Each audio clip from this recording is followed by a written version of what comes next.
you're not getting better, you're getting worse. If you're not growing, you're dying. Which one are you doing? Well, I'm staying the same. No, it doesn't work like that. As human beings, our mind, we're like trees. Right? You're either growing or dying. There's no in between. Which one are you doing currently? And I applaud every single one of you for being here this afternoon when there was hundreds of people who lived right down the street that couldn't be bothered. Cartoons were on, it was Saturday, it's their off day, but you were committed to improve this just by showing up here, so I applaud every single one of you guys for that. Big round of applause.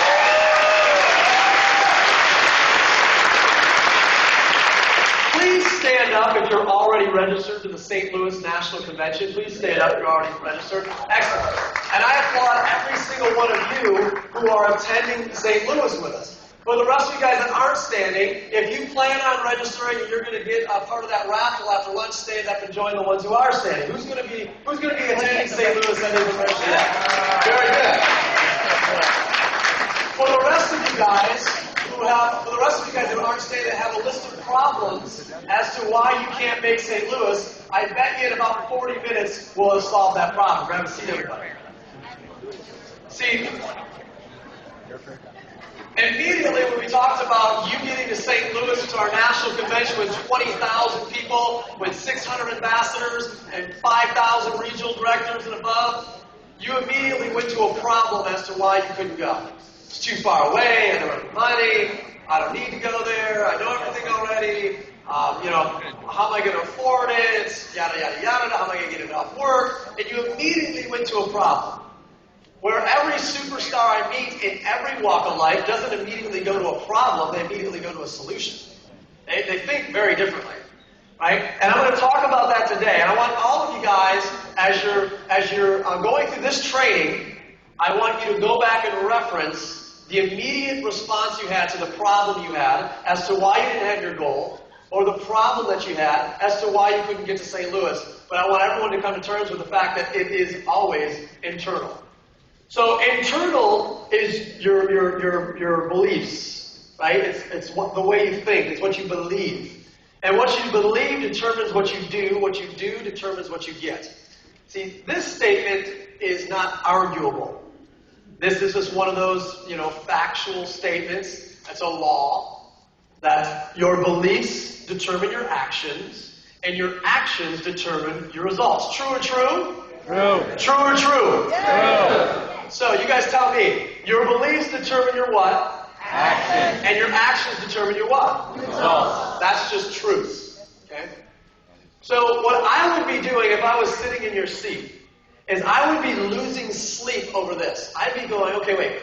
If my beliefs determine my actions and my actions determine results, what I would be doing, I'd be up all night going, then what determines my beliefs? Because my beliefs are determining my results. What is creating my beliefs? Because if I want better results in my family, I want better results in my finances, I want better results in my fitness, I want better results in my faith, my spirituality, well then you better determine or figure out what's determining your beliefs. Because if you can figure that out, well, you win. You win. You have the ability to alter your beliefs, your actions, and your results. See, this is a formula that I learned 10 years ago, and my life's never been the same since. And I can't wait to share it with all of you guys. So, one of the things that I learned 10 years ago is that a belief is nothing more than a feeling of absolute certainty. See, my whole life, I thought a belief was absolute certainty. I thought when you believed something that you were certain about something, and it was absolute. And then I found out that a belief is not absolute certainty, it's a feeling. It's a feeling of absolute certainty. How many guys have ever been certain, and you were so certain, and you were absolutely certain, but yet you were in an argument with your significant other who had an opposite belief, and they were so certain, and they were absolutely certain. How many guys have experienced this? Please raise your hand. Who was right? I was. The answer is you both were to yourself. You both were right to yourself because you both had a feeling of absolute certainty.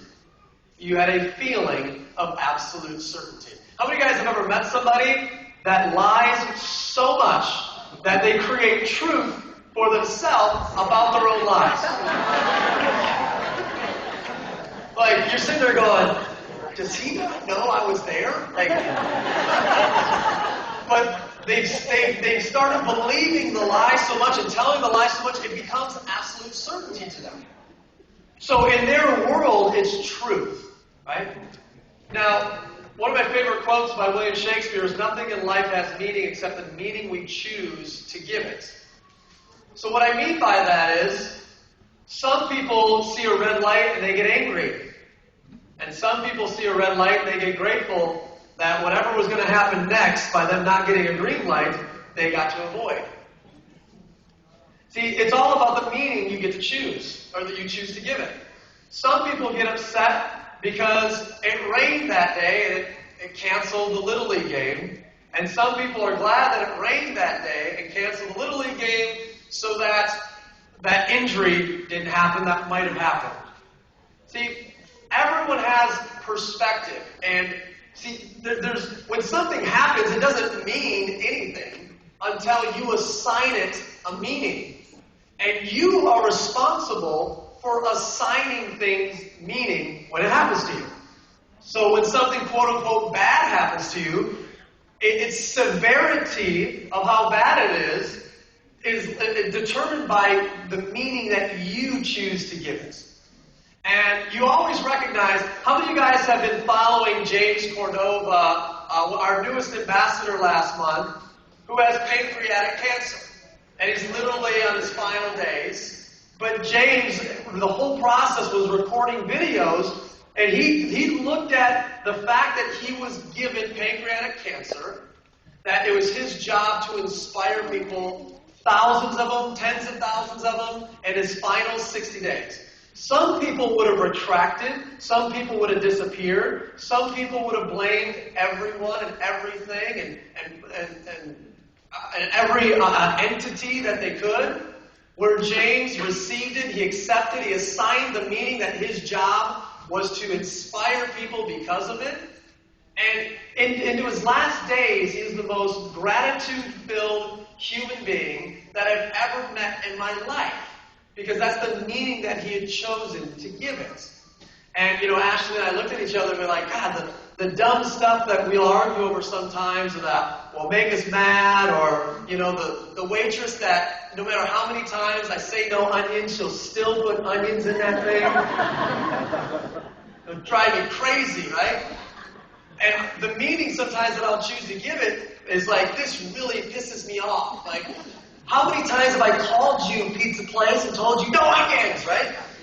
It should say, Nick, no onions, Sarnicola, but you're going to give me onions still? But then you see a situation like James, you realize, just pick them off, who cares? And it puts your mind back, it puts your mind, your ego, all of it back into check and say, hey, there's so much to be grateful for. There's so much to be happy about. There's so much that's great that's happening in your life, but you're just not recognizing it because you choose to give everything else such great meaning. That's what today is about. Now, what is a belief? Remember I told you guys a moment ago that you should be up all night trying to determine what a belief is? Here's what a belief is. A belief is a batch of similar thoughts. That's it. It's a batch of similar thoughts. Meaning, every single time something happens to you, you develop a greater belief about that topic. Now, that topic does not necessarily have to be a positive one or a negative one. It's just a topic. And every time something happens regarding that topic, you get a greater and greater and greater belief, positive or negative, about that topic. Are you guys tracking with me so far? Let me give you an example. You meet somebody, and they're a nice guy. You're like, you know what? It's a nice guy.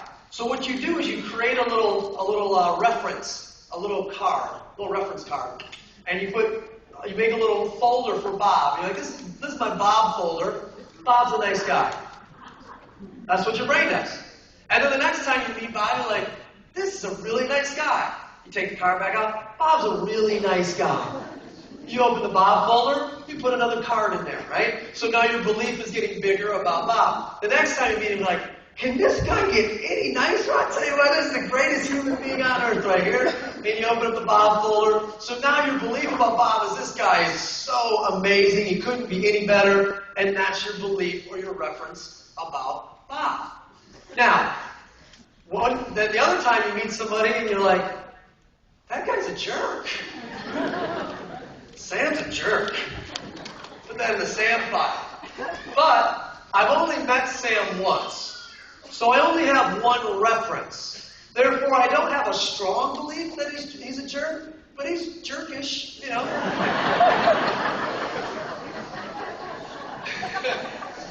So, you know, the next time you meet Sam, you're a little bit more guarded, and sure enough, Sam's still a jerk, right? And then you meet him again, you're like, it is official, he is a total jerk, right? And you start building these files. Now, is everybody pretty clear on how your brain works and how a reference works onto a topic? Yes or yes? Yes. Well, here's the crazy thing. Your brain has a file for everything and every topic and every instance and every possible occurrence of everything that's ever happened to you. This is the greatest computer ever invented. And we only know how to use about 6 or 7% of it, right? Some of us a lot less. But we don't know how to use a lot of it. But it's the greatest computer ever invented. And it can store and file every reference that's ever happened to you about every topic. Since when? Since you were so small and so little that you can't even remember. So this is where the scary part happens, is that you've been building a reference file or a belief about certain things in your life since you were this tall. And unfortunately, those references, or fortunately, those references were given to you or passed down to you through the people around you. That could have been most likely your parents, then your family, aunts, uncles, grandparents, then your teachers and your friends' parents and your neighbors, aka your environment. See, your environment shaped your beliefs. Your environment shaped your beliefs since you were this tall. Now, it's not my job to talk to you about anything else in your life. However, this topic applies to every area of your life. It applies to your body. You had a file a mile long about bad parenting, and you made a choice not to do that. That was your file, right? So we're saying the same thing here.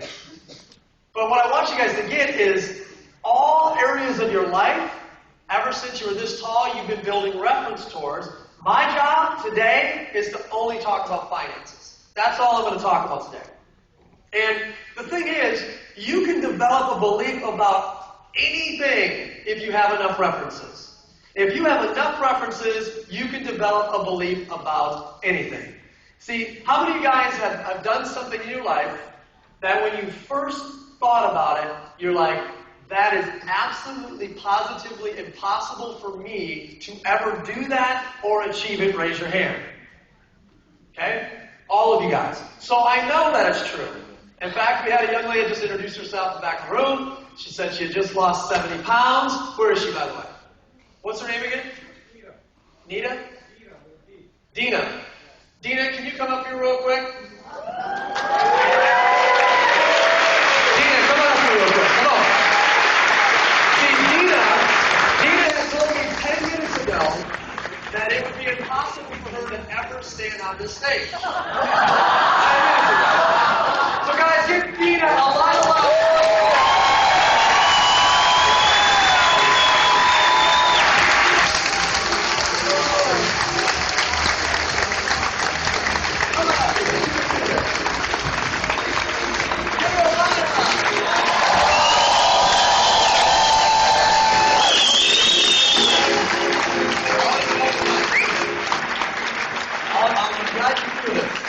Here's what I want you to do. I want you to tell everybody, first of all, tell me your name and where you're from. Dina Haggis from Jersey. Dina Haggis from Jersey. And how many pounds did you lose and how long did it take you? 70 pounds within 8 months. 70 pounds in 8 months.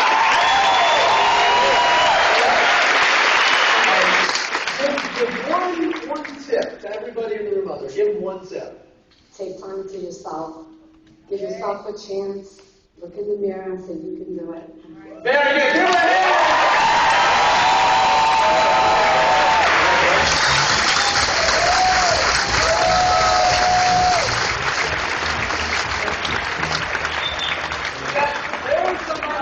There was somebody that had a belief that it would be impossible to stand on the stage and tell her story, and 10 minutes later, boom, she already got that one done, right?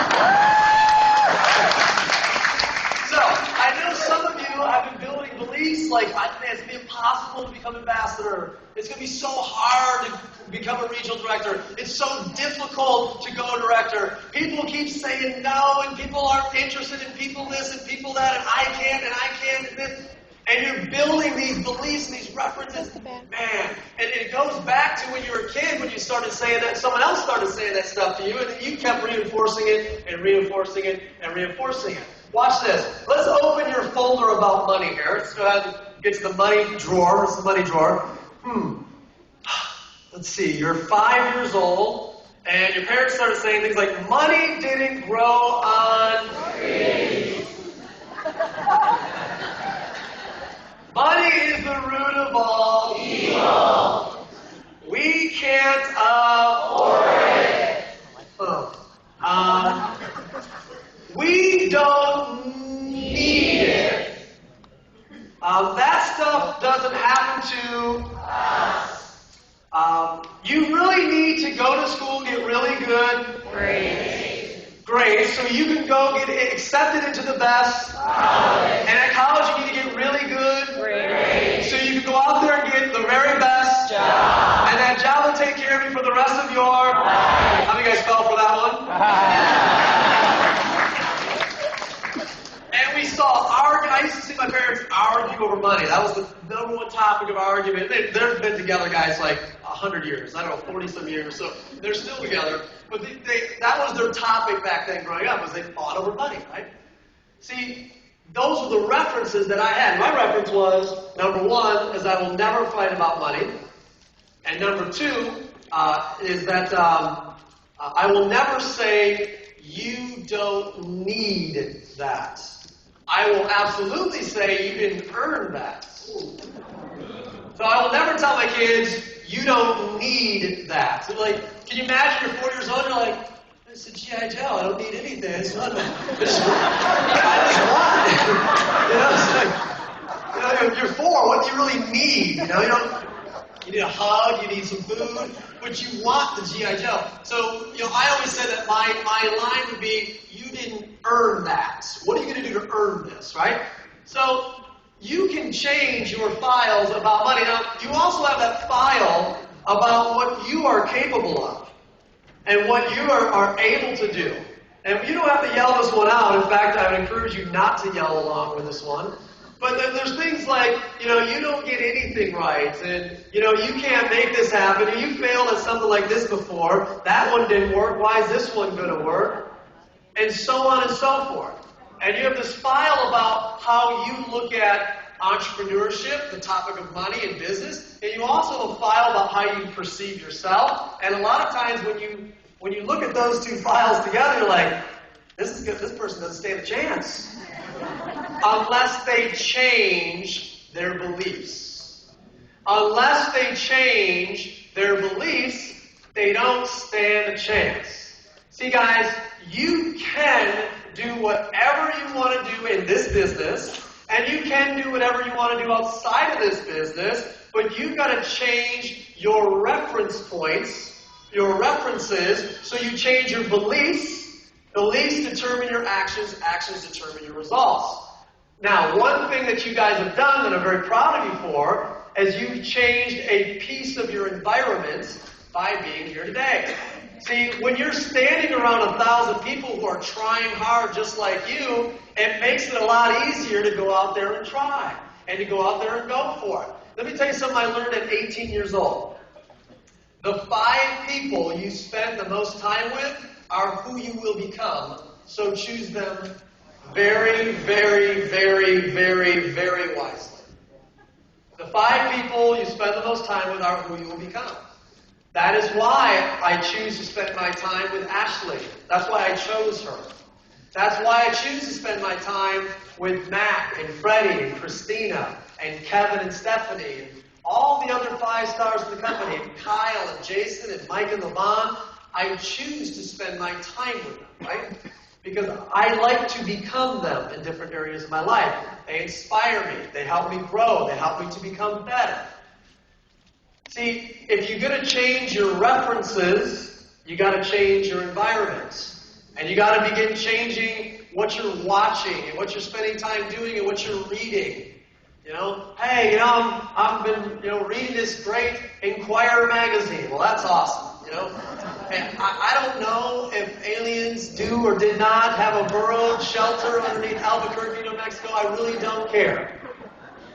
Why don't you pick up a good book like The 21 Irrefutable Laws of Leadership, or Think and Grow Rich, or How to Win Friends and Influence People, or The Tipping Point, or Good to Great, and fill your brain with that and change your references to that, right? Well, I can't miss this week's episode of the crocodile thing, lizard hunter guys, camp, swamp people, right?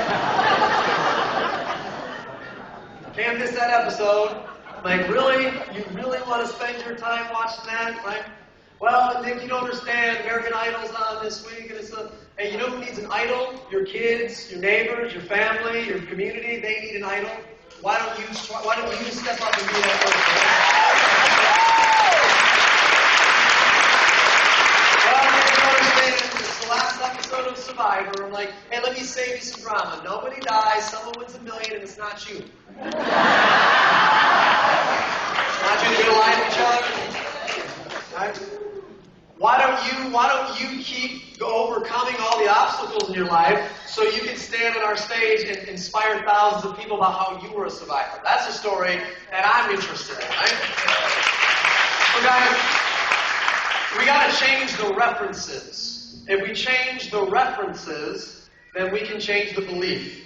Now, how do you change the references again? Change the books that you read. Change what you're listening to. Change who you're surrounding yourself with. Keep attending great events like this. Get to the National Success Training. Engage in your spirituality. If that's what really moves you or motivates you, you got to get yourself in environments that will change your perspective from a file folder full of junk to a file folder full of possibilities. Now, it has been proven that what you continually think about is what you eventually become. Now, I know there's some guy in here that's thinking, dude, come on, if that was true, I'd be a woman by now. Give me a break.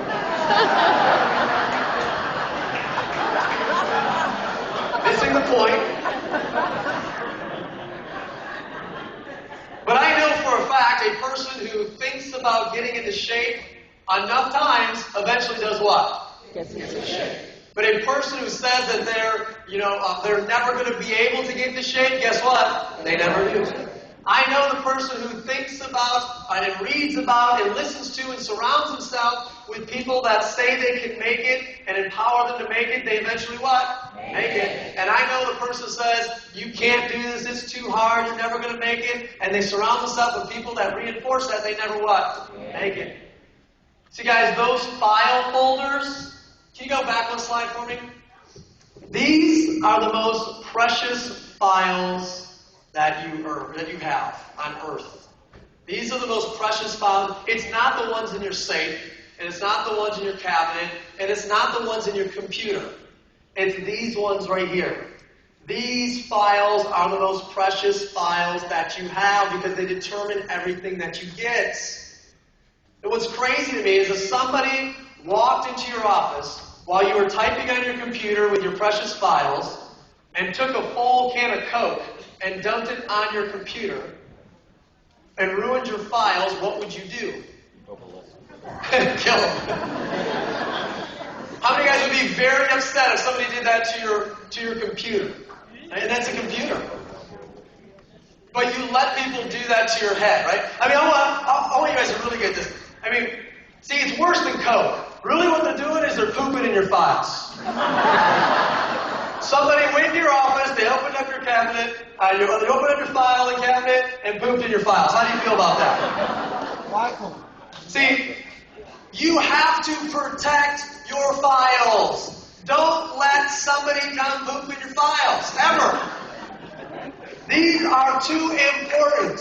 Don't let them drop all their negativity and all the what's not possible and all the what can't happen and this isn't, money didn't grow on trees and those things don't work and that's risky and what are you thinking and why don't you go get a safe, secure job? Oh yeah, call me when it doesn't work. Protect your files. Protect your files. They're the most powerful files.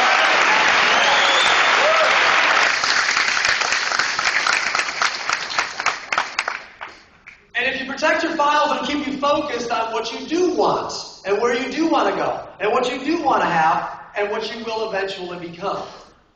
Now here's a harsh reality from a pretty smart guy named Al. Al said, the level of thinking that has gotten us to where we're at today will not get us to where we are committed to be.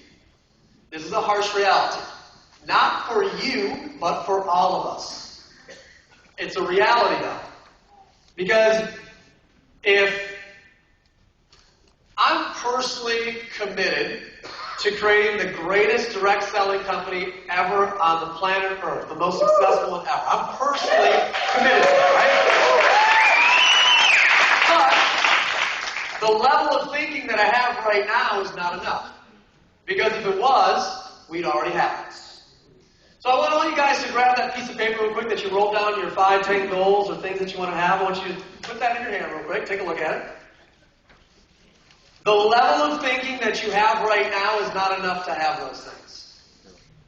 This isn't a negative talk. This is just we got to look at reality. Because if your level of thinking was enough, you'd already have it. Which means you must continue to raise your level of thinking if you are committed to having those things. So how many of you guys, as you look at this piece of paper, and you look at your life, and you look at where you want to be, where you want to go, what you want to have, how many of you guys are 100, and I mean 100, not 99, but you are 100% committed to having those things in your life no matter how long it takes, and you're committed to being that person? Let me hear you.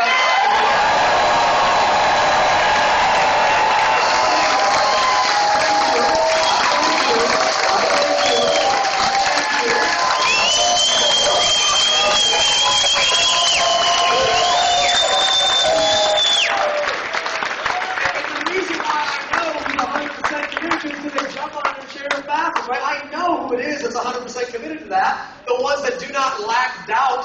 The ones that aren't sitting there going, yeah, but could I really do it? Could I really have it? Could I really be enough? Right? I know who the ones that are 100% committed to it are. It's so easy to see it.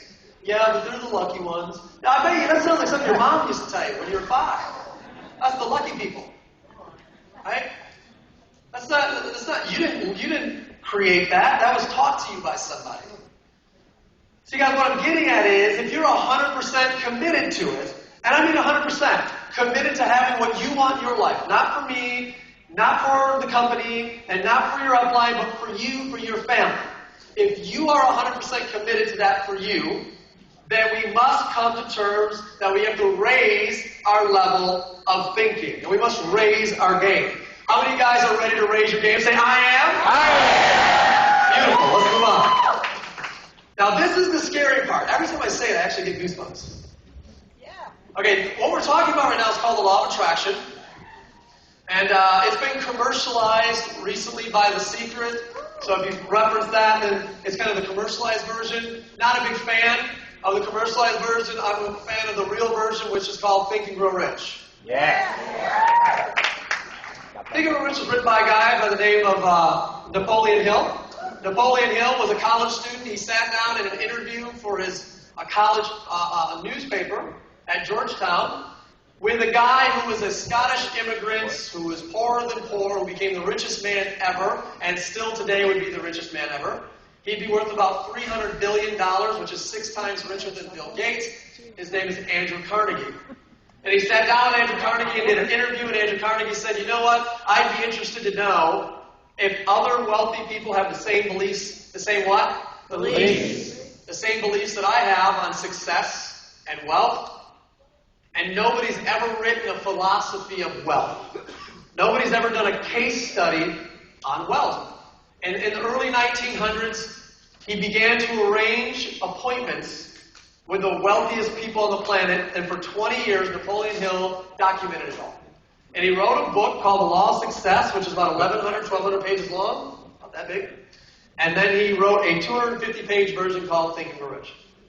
The people that are in this book that he followed and wrote about and spent time with for 20 years were people like Henry Ford, Rockefeller, J.P. Morgan, Gillette, Hertz, Wrigley, Roosevelt, which one? Both of them.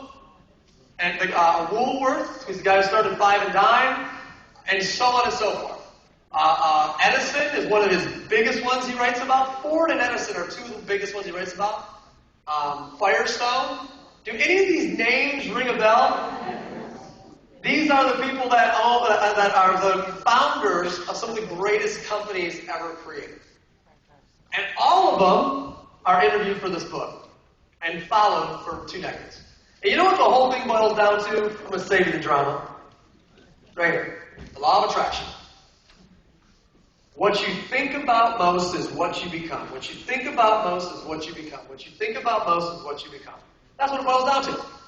Because as a Scottish immigrant, Andrew Carnegie was not sitting there on the streets going, I am going to die a broke man. That's not what he thought about. He said, I am going to overcome, and I'm going to be greatly successful. That was what he thought about. Because it is impossible for you to sit there and go, I am going to die a broke man, and think about that over and over and over again and become the most successful, wealthy person in the world. You have to be sitting there going, I can do this, I can make it, I can do this, I can make it, I can do this, I can make it. And then following that up with the right actions to get the right results. Now that's not the scary part, this next part's the scary part. So one of the things that I would be up at night, like losing sleep over, is this right here. So Nick, I get that my beliefs are determined by my references, but how does my brain decide which references that it assimilates, that it picks up, that it receives? So let's say you're like a radar, right? What does my brain let in, and what does it not let in? Now that is the $1 million question. And it's probably not even the $1 million question. It's probably the $10 million question, the $20 million question. Could be a $100 million question for you. What does my brain let in? Ready for this? It lets in what harmonizes most with what's already in there. AKA, it attracts and lets in what it usually does. Now, I'm giving you science. There's a piece of your brain called the reticular activating system, the RAS. And its job is to let stuff in. Watch this. Every second, 1,700,000 bits of information are happening at the exact same time. Do you know how many you can pick up? 167. So you're all missing, and so am I, 99.9% of everything that's happening around you. In fact, every single one of you guys is having a completely different training right now. Some of you guys are like, I love this stuff, I love this stuff, I love this. Some of you guys are like, this guy can't tell me how to live my life. Some of you guys are going, pot roast? Different training for every single one of you. Because it's impossible to pick it all up. Right? Some of you guys have noticed that I've got white boots on. Some of you guys don't care because you don't look at people's shoes. Because that's not what you're used to doing. Who are the people that always look at somebody's shoes? See that? The rest of you guys are like, you're wearing shoes? Some of you guys have noticed that there's a balloon tree that looks like Medusa on the stage. Raise your hand if you noticed that. rest of you guys could care less, right? So you don't pick up everything. In fact, you miss almost everything. You miss 99.9% of everything that's happening in every given moment. So what do you pick up? Only the stuff that you're used to picking up. The shoes. I don't believe it. Well, okay, watch this. Anybody ever bought a new car before? Raise your hand. How many of you guys noticed in the preceding months to buying that car, you saw the exact same car everywhere you went? It just was all over the place? Okay. Two options here. Option A is those cars were always out there, but your brain was not trained to pick up on them. Or option B, when you left, the general manager's like, go ahead and release the cars.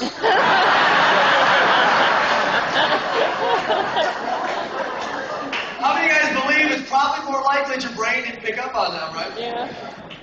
Okay, I'm going to connect some dots right now. What I'm trying to tell you is opportunity has always been around you. Your brain just wasn't trained to pick up on it. Success has always been around you. Your brain just wasn't trained to pick up on it. Great health has always been around you. Your brain was just not trained to pick up on it. In fact, most of you guys were trained the opposite. So not only was it not trained to pick up on it, it was trained to reject it. Money doesn't grow on trees. Money's the root of all evil. Entrepreneurship is risky. I need a safe, secure job. Those things don't work. Your brain was trained to push opportunity away. Of course you didn't recognize it. See, and every time you had a reference to a particular topic, all it was doing was just filing away what it was taught as you were growing up. That's scary stuff.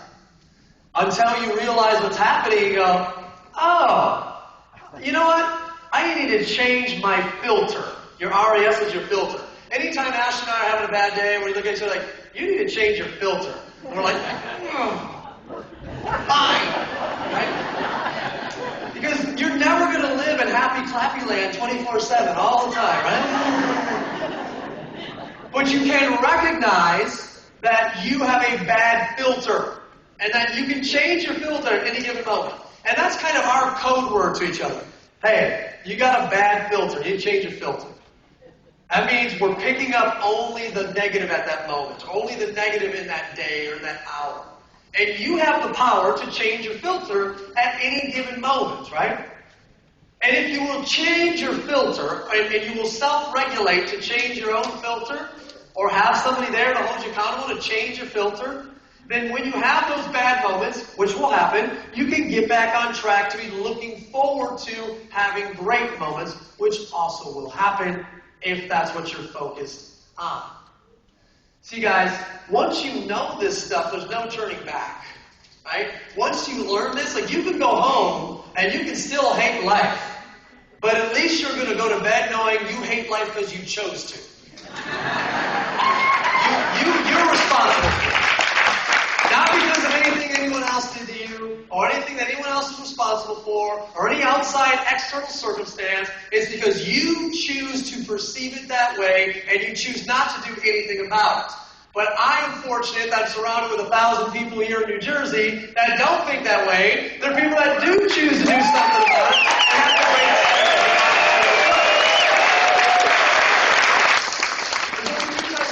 Guys, and that's it. There's no middle ground. Beliefs that empower you and beliefs that disempower you.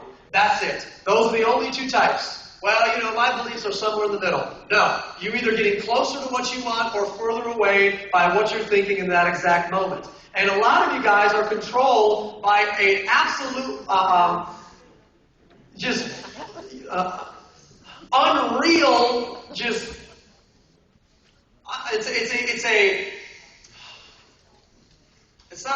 I know the word false, but I don't want to use the word false.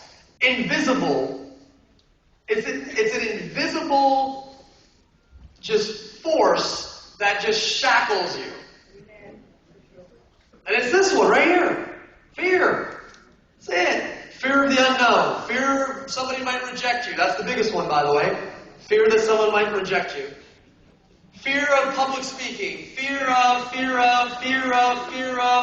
And instead of going out there and making stuff happen, that fear draws you in and in until you don't do anything. Because the fear has paralyzed you. Fear is not real. Now, there's real fear and then there's self-created false fear. Let me tell you what real fear is. There's a lion bearing down on you at 40 miles per hour. Be afraid. Let me tell you what fake fear is. A list of 25 names to tell about the challenge, and you care what they think, what they're going to say? Who cares? I mean, really? You're not going to call those 25 because your cousin might laugh? What's your cousin do you're so impressed with? You know what I mean? It's like, you're afraid of calling your buddy who doesn't necessarily have what you want financially, but you're afraid to call him and tell him about the challenge? Because he might think you're dumb? Have you looked at his debt lately? I mean, he's got $100,000 in debt. Who cares what his financial opinion is on what you're doing? He's obviously not qualified to give it. So you should not receive it. See, that's fake fear. And that's the fear that I'm talking about here today that's going to stop the majority of you becoming ambassadors in our company. Fake fear. And it's sad because you're going to give up on one of the best shots that you had over fake fear. You know what I was taught when I was 18? They said, you might have to talk to 10,000 people to find your 5. They said, are you ready to get 9,995 no's? I said, absolutely. I don't care if it takes me 10 years. It didn't take me 10 years. It took me 7 years to make my first $1 million in the industry. But I was willing to get 9,995 no's. And I can't even remember the names of the 9,995 people that told me no. Couldn't tell you who they are. Don't care. But I know who the 5 were that said yes. And that's all that matters. Right? Get over the fake fear, guys. I know it's hard, but you can continue to create new references so that when you feel like you're afraid, you change that word for I'm excited. In fact, this is the one thing I've trained the most amount of people on about fear. Every time, watch this. When you're afraid, how many of you guys get little butterflies? Little butterflies, right? When you're afraid of something, how many of you guys maybe get a little perspiration when you're afraid of something, right? When you're afraid, how many of you guys maybe your hands shake a little bit when you have a little bit of fear, right? Okay, let's try this again. When you're excited, when you're afraid, how many of you guys your heart rate goes up when you're afraid? Okay. When you're excited, how many of you guys get little butterflies when you're excited? When you're excited, how many of you guys your heart rate goes up when you get excited? When you're excited, how many of you guys your hands move a little bit when you're excited? So are you afraid or are you excited?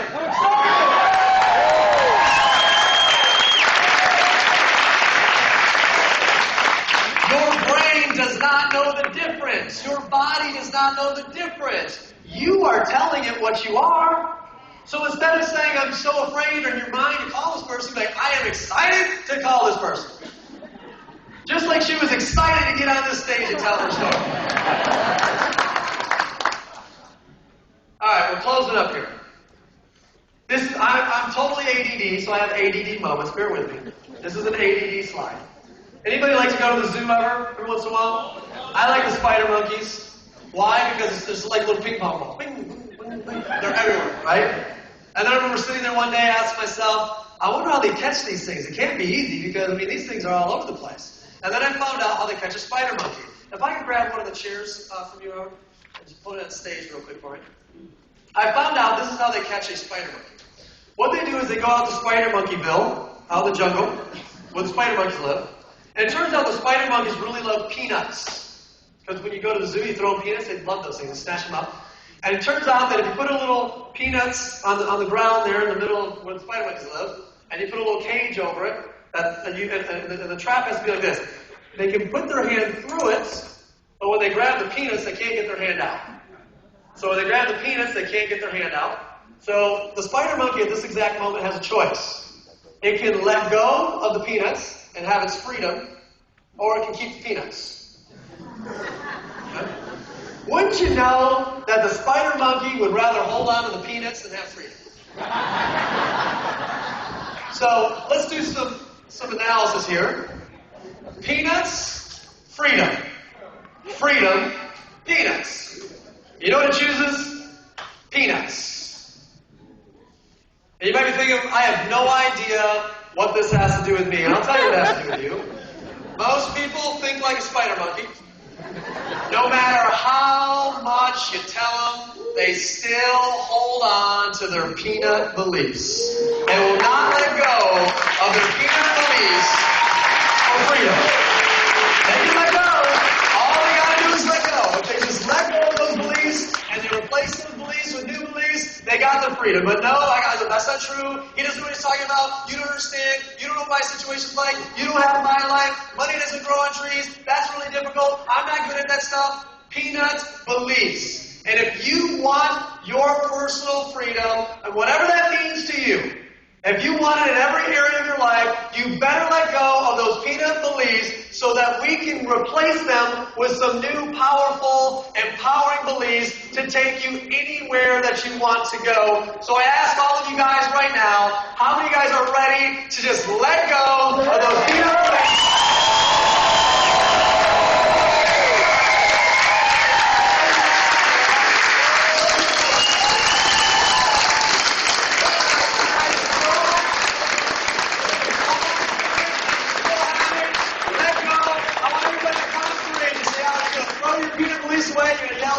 You're going to yell, let go, you're going to high five your neighbor. 1, 2, 3, let go!